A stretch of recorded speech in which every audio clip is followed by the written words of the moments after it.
It's 2 a.m. You're exhausted. You know you need to sleep. But your thumb has a mind of its own. Just one more video, then one more. Your brain is begging you to stop, but you're still in the loop. Why? Because you're not just looking at a screen anymore. You're playing a part in an invisible experiment, one designed to bypass your logic and hack your biology. You think you're in control, but you're actually inside a dopamine prison. And today, we're going to break the locks. Yesterday on Scribble Logic, we talked about how your brain is running 50,000-year-old software. Today, we're talking about how that software has been turned into a weapon against you.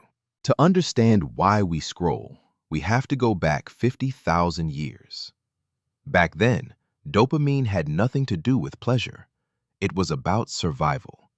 It was a chemical nudge, pushing our ancestors to seek out food, mates, and safety. Find a berry bush? Your brain rewards you with a hit of dopamine. The message was clear. Keep going. Keep searching. Never stop.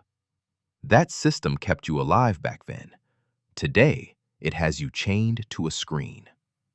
In 2001, neuroscientist Wolfram Schultz ran experiments with monkeys and proved that dopamine is released not from the reward itself, but from the anticipation of it.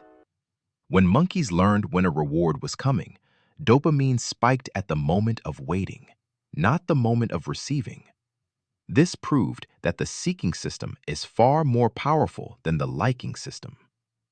Now bring that into modern life. Your feed is an infinite berry bush that never runs out, but never actually satisfies the hunger either. Every scroll tells your brain that the next one might be extraordinary. You aren't browsing. You are a hunter-gatherer trapped in a digital savanna. And the phone in your pocket isn't the trail that guides the hunter. It's the trap that locks them in a cage. So how does an app turn your brain into a slot machine? It's called variable reward. And it's not an accident. It's the most carefully engineered feature in the history of software. If you knew exactly what was coming next, you'd get bored. But the algorithm is deliberately unpredictable. Sometimes you get a video that makes you laugh out loud. Sometimes a pointless ad. Sometimes a notification that hits your ego just right. That unpredictability is the fuel of the addiction. B.F. Skinner's pigeon experiments in the 1950s proved exactly this. When a lever gave food every single time, pigeons used it calmly. But when the lever gave food randomly, the pigeons became obsessed, compulsive, non-stop. Asa Raskin, the engineer who built Infinite Scroll, read this research before designing it. Years later, he said, "It's as if they took behavioral cocaine and sprinkled it all over the interface." Now think about pull to refresh. You drag the feed downward with your finger and release it. That is not a UI design element. That is a lever. And you're pulling it hundreds of times a day, hoping for a jackpot that doesn't exist. The refresh gesture wasn't designed for convenience. It was designed to mirror the exact physical motion of a slot machine arm. The resistance, the bounce, the loading animation that builds just enough suspense. None of this is accidental. These are decisions made by engineers in offices who go home at night and check their own phones.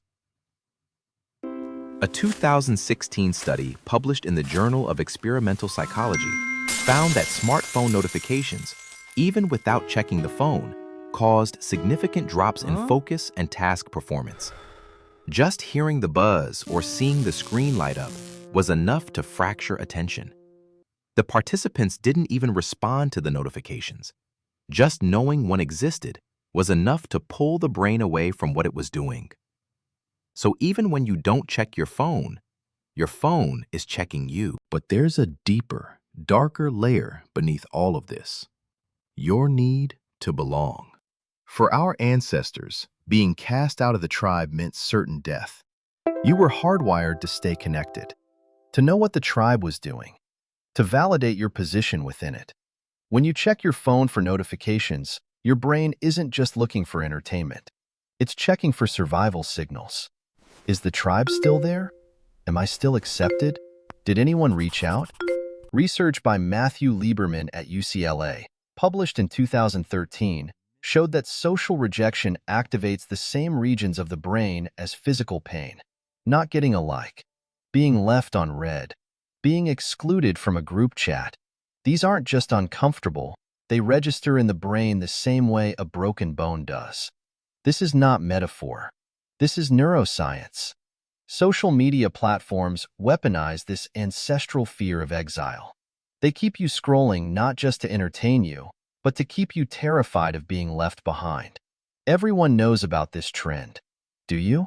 Everyone saw this news. Did you? Everyone is talking about this. Where are you? These are not random questions. They are lines of code written for your atavistic alarm system, and they work every single time. Because they've worked for 50,000 years. A 2018 study in the American Journal of Preventive Medicine found that young adults who used social media for more than 2 hours a day reported 66% higher levels of loneliness than those who used it for less than 30 minutes. The more connected they were, the lonelier they felt. Because the platform isn't selling connection. It's selling the feeling of connection. Those are not the same thing. The platform isn't giving you community. It's enlarging your hunger for it. And that hunger keeps bringing you back. So how do we escape a prison built into our own DNA? You can't delete the software, it's who you are. But you can gain admin access to the system. Yesterday on Scribble Logic, we talked about Viktor Frankl, about the space between stimulus and response, that 5-second gap. Today is when you use it. The next time you feel that irrational pull to check your screen, stop. Take a breath. Ask yourself, is this my choice, or is this a legacy feature of my survival code? The moment you ask that question, you are no longer inside the machine. You are watching it from the outside. And watching it is the first step toward breaking it. Asa Raskin, the man who built Infinite Scroll, now says the single most effective thing you can do is move your social media apps off your home screen. Not delete them, just move them. One extra tap. That small friction alone has been shown to reduce compulsive check-ins by up to 20%. Because the urge isn't strong enough to survive one extra second of resistance. And that 1 second is exactly what gives your brain the chance to run the override. Observing the machine is the first step toward breaking it. Tomorrow, we're going to talk about why you buy things you don't need and the ancient fear that makes you do it. The answer goes back further than marketing, further than money, back to a time when scarcity wasn't a sales tactic, it was a death sentence. If you're ready to debug your life and reclaim your mind, hit that subscribe button. Every video, we uncover a new hidden code in the things you use, the thoughts you have, and the world you think you know. Until then, keep questioning the code.